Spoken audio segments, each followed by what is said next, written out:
Change कर देते हैं, ठीक है। अच्छा, इसकी जो असम्पशंस है ना वो तकरीबन 4 हैं, बड़ी सारी। आप उन्हें 5 कर दें, 4-5 कर दें।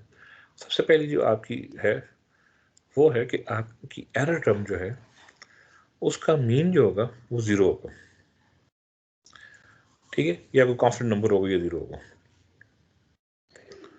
दूसरी है कि जो वेरिएंस है वो फाइनाइट होगी, वो इनफाइनाइट नहीं होगी। अच्छा, ये बल्कि हम इसको ना ऐसे पढ़ने की बजाय, हाँ, ये हमने ये आप लोगों ने पढ़ी हुई थी ना,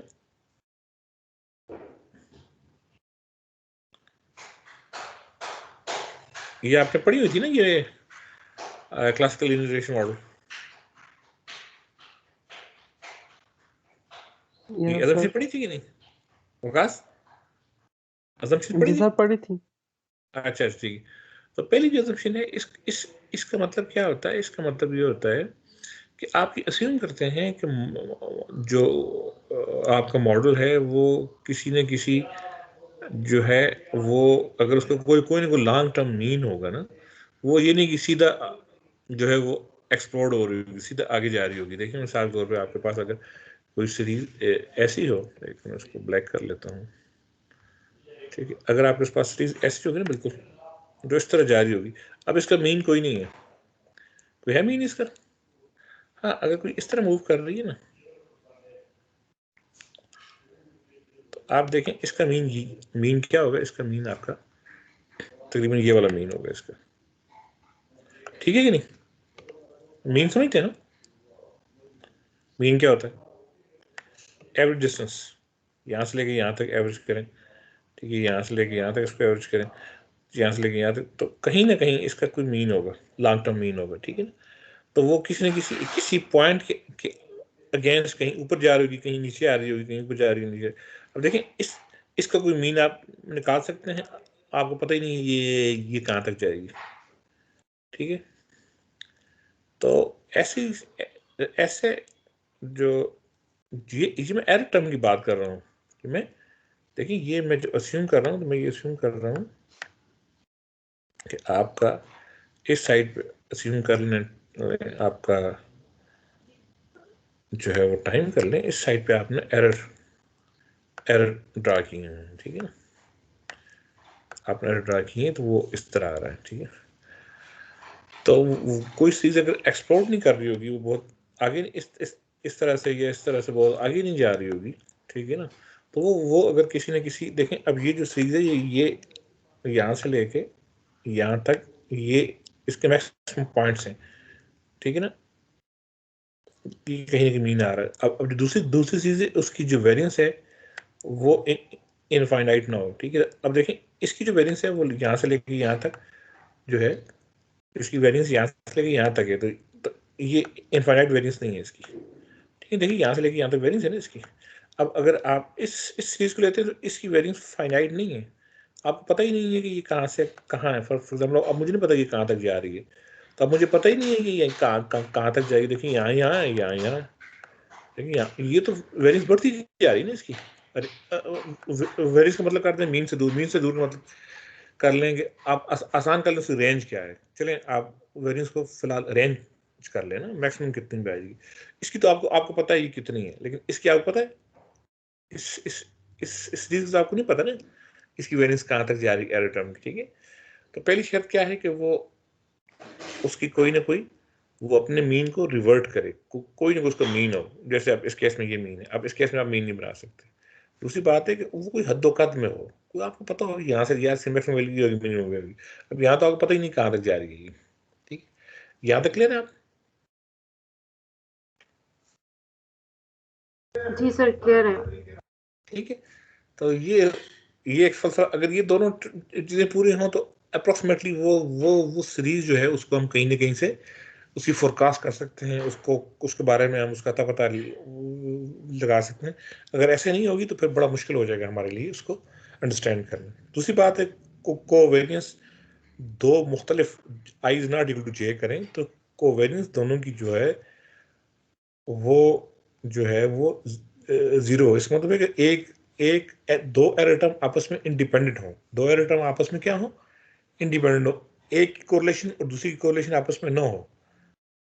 वजह क्या है कि अगर एरर देखें, याद रखें, जब आप इक्वेशन बनाते हैं तो आप कहते हैं y इज इक्वल टू, एक मिनट ब्लैक कर लेते हैं इसको, आप कहते हैं कि y इज इक्वल टू, ये कहते हैं आप अल्फा प्लस बेटा xt प्लस एरर टर्म, ये कहते हैं ना आप, ठीक है। अब देखिए ये जो चीज है ना, आप इसको आप कहते हैं डिटर्मिनिस्टिक मॉडल। क्या कहते हैं? डिटर्मिनिस्टिक मॉडल, ठीक है। ये क्या आपका डिटर्मिनिस्टिक मॉडल है, ये आपका डिटर्मिनिस्टिक मतलब क्या है कि अगर आपको x पता हो तो y एग्जैक्टली आपको पता होगा। और ये जो आपका टर्म आ जाती है, ये एक टर्म है ना, इसको हम कहते हैं ये स्टोकेस्टिक है। क्या है? स्टोकेस्टिक, स्टोकेस्टिक,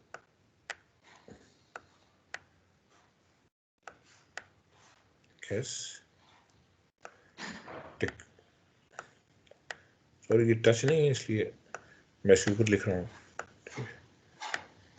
ठीक है। तो ये क्या है? ये स्टोकेस्टिक है, ठीक है। स्टोकेस्टिक मतलब ये है कि इसका आपको नहीं पता क्या है, कभी माइनस है, कभी प्लस है, कभी क्या है, कभी क्या है, क्योंकि ये आपकी एरर टर्म है, ठीक है ना। तो ये डिस्क्रिमिनेंट मॉडल, ये स्टोकेस्टिक, यानी ये आपको पता होगा क्या होगा, ये आपको बिल्कुल नहीं पता क्या है, ये आपको अनप्रिडिक्टेबल, ठीक। तो याद रखें कि अगर एरर यानी इसका मतलब है कि यहाँ बिल्कुल पैटर्न होगा, यहाँ पैटर्न कोई नहीं होगा, यहाँ स्टोकेस्टिक में पैटर्न कोई नहीं होगा, ठीक है। तो अगर ये हो कि आपके ये अगर दोनों आपका का कोरिलेशन जीरो ना हो, यानी ये अगर एरर टर्म आपस में, दो एरर टर्म, पहली और दूसरी एरर टर्म अगर आपस में कोरिलेशन है, उनका आपस में ताल्लुक है, इसका मतलब है कि एरर टर्म में पैटर्न है। अगर एरर टर्म में पैटर्न है तो इसका मतलब है कि वो तो एरर ही नहीं है। इसका मतलब ये फिर आप मॉडल में और वेरिएबल डालें ताकि वो उसका इफेक्ट कैप्चर कर ले, क्योंकि एरर में तो आपको पैटर्न आ रहा है।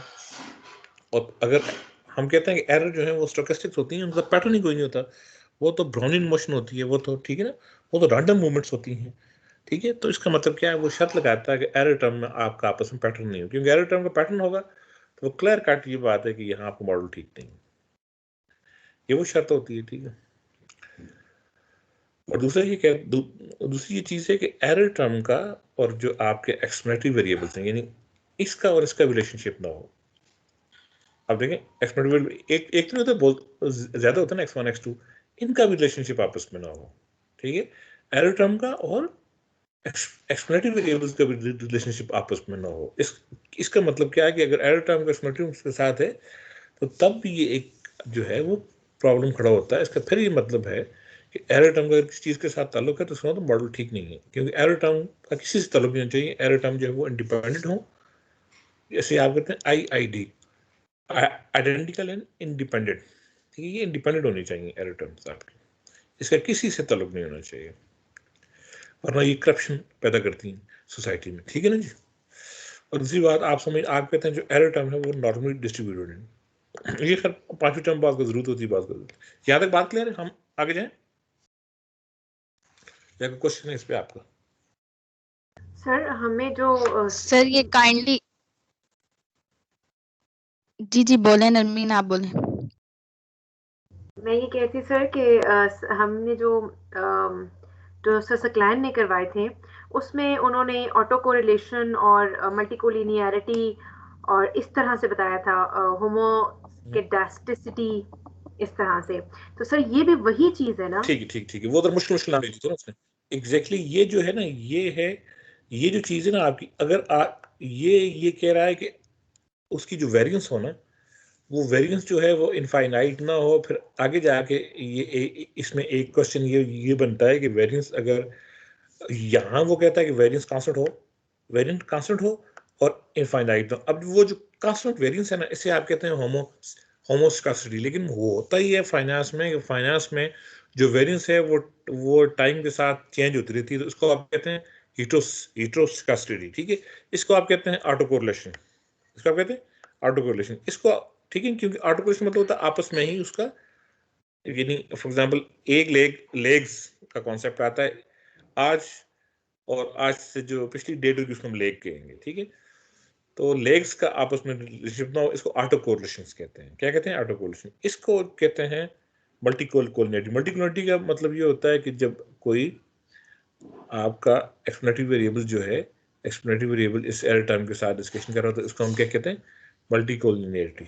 मल्टीकोलिनिटी का मतलब खैर ये जरूरी नहीं होता कि एक्स टर्म को, बल्कि कोई कोई एक्सप्लेनेटरी वेरिएबल आपस में भी एक दूसरे के साथ उसका आपस में रिलेशनशिप आ जाए तो वो ये कहते हैं कि एक को हटा के दूसरा डाल दो। फॉर एग्जाम्पल x1 x2 है ना, x1 और x2 आपस में बिल्कुल एक दूसरे के साथ रिलेशनशिप है, तो आप या x1 को डालेंगे या x2 को डालें, ठीक है, तो उसे आप कहते हैं मल्टीकुलरिटी, ठीक है। तो मैं जरा मुश्किल अल्फाज में भी आपको समझा दिया, ठीक है जी। यही चीज आप कह रहे थे ना? जी जी, मैं सर यही पूछ रही थी। एग्जैक्टली, तो ये भी आपका क्लियर हो गया। सर एक पॉइंट और काइंडली क्लियर कर दें। जी प्लीज प्लीज बोलो। ये जो आपने होमो और हेट्रो का बताया है, तो सर हाँ ये हाँ, हेट्रो होना चाहिए या ये होमो होना चाहिए? नहीं, जब आप कांस्टेंट वेरिएंस है तो होना तो असूलन होमो चाहिए ना। देखें, जब आप कह रहे हैं कि इसकी, देखें यहाँ जो आपने कहा है ना कि ये जो एरर टर्म में ये नॉर्मल डिस्ट्रीब्यूटेड है मीन जीरो के साथ और कांस्टेंट वेरिएंस के साथ, ठीक है, तो ये होना तो आपका वेरिएंस कांस्टेंट चाहिए, लेकिन होता नहीं है अक्सर। फाइनेंस में अक्सर नहीं होता, बाकी जगह शायद होता हो। देखो, इसका मतलब क्या है कि ओवर द टाइम जो इसकी वेरिएंस है ना वो सेम हो। लेकिन बात क्या होती है, फाइनेंस में अक्सर ये होता है कि जब स्टॉक प्राइसेस गिर रही होती हैं तो कीमतें जो हैं वो बहुत ज़्यादा गिरती हैं, जब चढ़ रही होती हैं उतनी इतनी नहीं चढ़ रही होती हैं, ठीक है। तो इसलिए आपकी जो वेरिएंस होती है ना वो न्यूज़ पे डिपेंड कर रही होती है। जिस तरह आपने पढ़ा है ना ईएमएच एफिशिएंट मार्केट हाइपोथेसिस, फार्मा को पढ़ा है ना आपने? तो नहीं पढ़ा तो पढ़ लें। वो ये कहता है कि जो स्टॉक न्यूज़ होती हैं, जो स्टॉक की प्राइसेस होती हैं वो न्यूज़ पे डिपेंड कर रही होती है, उसके बारे में न्यूज़ क्या आ रही है, ठीक है। अब न्यूज़ कभी अच्छी आती है कभी बुरी आती है, जरूरत नहीं होता ना, ठीक है। तो इसलिए हमारे यहाँ जो उसकी उसकी जो वेरिएंस होती है विद रिस्पेक्ट टू टाइम ये चेंज होती रहती है। को बात ठीक समझाइए होगी। कि मैं से मजीद ठीक मजीद समझाऊं, ठीक है। है सर आपने। हाँ, इससे आगे जाके वोलेटिलिटी क्लस्टरिंग भी कहते हैं कि मसला ये होता है कि बंच में प्राइसेस गिरती हैं, वोलेटिलिटी गिरती है और बंच में चढ़ती। क्लस्टर्स आप देखेंगे जब आप इसकी रिटर्न जब आप प्लॉट करेंगे ना तो वो देखेंगे क्लस्टर में होंगे, एकदम बड़े होंगे, एकदम कम यानी कम वोलेटिलिटी होगी। जैसे कोई बुरी खबर आती है एकदम वोलेटिलिटी जो होती है ना वो क्रिएट हो जाती है, अच्छी खबरें आ रही होती हैं तो वो इतनी वोलेटिलिटी नहीं होती, ठीक है। जी सर। तो यहाँ तक किसी और को कोई क्वेश्चन है तो वो यू मे आस्क। हाँ, फिर हम तब आगे जाए। मुमना, आप पूछ रही थी ना, पूछ ले। जी मैं वही पूछ रही थी ऑटो कोरिलेशन वाला जो आपने हाँ, पूछ ये जो लिया, समझ आ थर्ड गई वो। पॉइंट है ना, जी ये थर्ड पॉइंट है, ये ऑटो कोरिलेशन वाला है, फर्स्ट हिस्टोस्केसिटी वाला है, थर्ड इसमें खासी हद तक मल्टीकुलरिटी आ जाती है। मल्टीकुलरिटी ये होती है कि x1 x2 ये जो एक्सप्लेनेटरी वेरिएबल्स है ना उनका आपस में रिलेशनशिप होता है, ठीक है। तो ये मल्टीकुलरिटी होती है। यहाँ तक हम कोई भी क्वेश्चन है तो यू मे प्लीज आस्क, क्योंकि ये सारा बेस है आपका। इसके आगे ही हमने सारा इकोनॉमिक्स को डिस्कस करना, जो भी फलसफा आएगा वो इसके आगे ही आएगा। मगर आर यू क्लियर?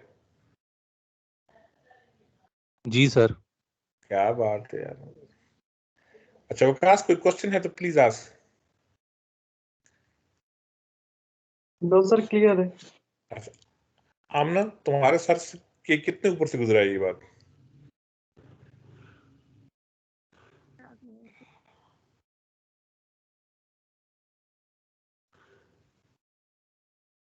आमना, जी जी, आवाज आ रही है सर आपको? मैंने कहा समझ हाँ, आ गई, ऊपर से नहीं गुजरा। बड़ी बात है, बड़ी बात है। एनीवे जी, आगे जाते हैं। अच्छा, अब हम इसको जो है वो आपका रिकॉर्डिंग है started, meeting is recorded. Okay जी, करें रिकॉर्ड। ये रिकॉर्ड कौन कर रहा है?